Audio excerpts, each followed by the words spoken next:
Are you all okay? I wonder, would you ever have heard, you wouldn't have heard because it happened at home, about the young couple that moved to the country. Did you hear about them?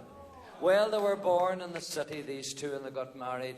And they wanted to move to the country and buy a farm. That was their greatest wish.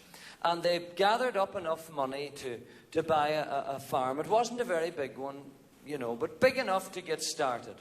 And boy, they were so happy. But when they had everything paid for, there was very little left, you know, to stock the farm. In fact, they had hardly any money left. But they had enough just to buy a pig. They bought an old sow. And I suppose I don't need to tell you the sow is no good on her own. She needs company to make things happen. But they just didn't have the money to buy the boar. They had to just, you know, do with the sow. And on talking to some of the neighbours, the young guy, he learned that there was a very established farmer that lived about a mile away.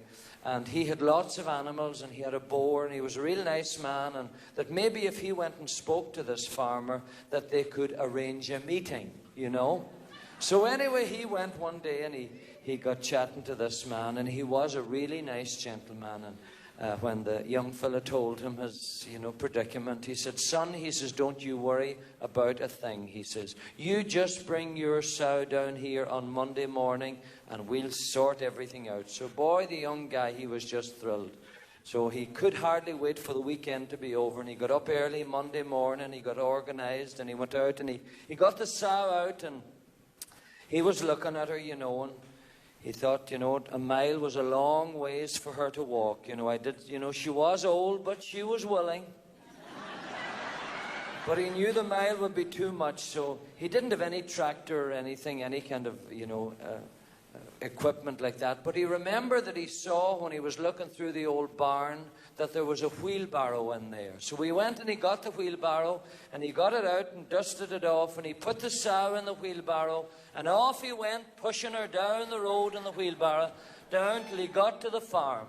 And the farmer was waiting on him when he arrived, true to his word, and they got the sow out and put her in along with the boar. And the older man said, "Now, son," he says, "we'll leave her there all day. You come back about 5 o'clock this evening, and we'll see how things progressed," you know. So anyway, the young boy went away, and he came back about 5, and the older man said, "Now, son," he says, "when you get up tomorrow morning," he said, and you see her in the yard," he says, "if she's got everything dug up around her and she's all busy and agitated, then everything's good. The job is a good job. But if she's just lying like this, not paying attention to anything, you're going to have to bring her back tomorrow again." So the young fella got the sow back into the wheelbarrow, and off he went up the road. And boy, it was heavy coming down in the morning, but she was twice as heavy on the way back, I'll tell you.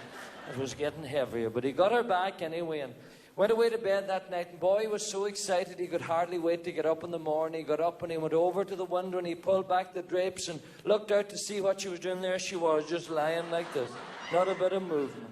Well, he had nothing to do only go down and get the wheelbarrow out and put her into the wheelbarrow, and off he went down. Well, I better go the right direction. I was going. It'd be terrible to go a mile that way and have to push her back again. So off he went anyway, down the road. Boy, it was tough pushing her. But anyway, the farmer saw him coming, and he got out and he was ready, and he knew that there was more work to be done. So they got the sow out and along with the boar again another time. And he said, "Son, same thing, we'll leave her there all day. You come back about 5. So the young guy came back at 5, and the older man said, "Now, son," he says, "I'm afraid it's the same thing." He says, "Tomorrow when you get up, if she's all busy, you don't have to bring her back no more, and everything's dug up. But if she's just lying there doing nothing, you'll have to bring her back again." So young fella put the sow into the wheelbarrow, and off he went again, back up. And boy, he was getting so tired. But anyway, it was worth it, he thought. And got up the next morning, over to the window, looked at there she was, just lying like this, no movement. So every day, Wednesday, Thursday, Friday, it was the same story. Down the road in the wheelbarrow, up in the morning, look out, and there she was, lying, no movement. So come Saturday, boy, the young guy, he was just about dead from pushing this sow up and down the road all week. And he just couldn't get out of bed. So his wife got up and he said, "Honey," he said, "would you ever go to the window," he says, "and look out to see what she's doing today?" So the wife went over to the window and she pulled back the drapes and she says, "Oh my goodness." And he said, "Has she got everything dug up?" "No," his wife said, "she's sitting in the wheelbarrow." Oh, boy. Oh, that old sow knew what it was all about, I'll tell you. Yeah. And I'd say the boar was glad to hear the wheelbarrow coming every day. Absolutely.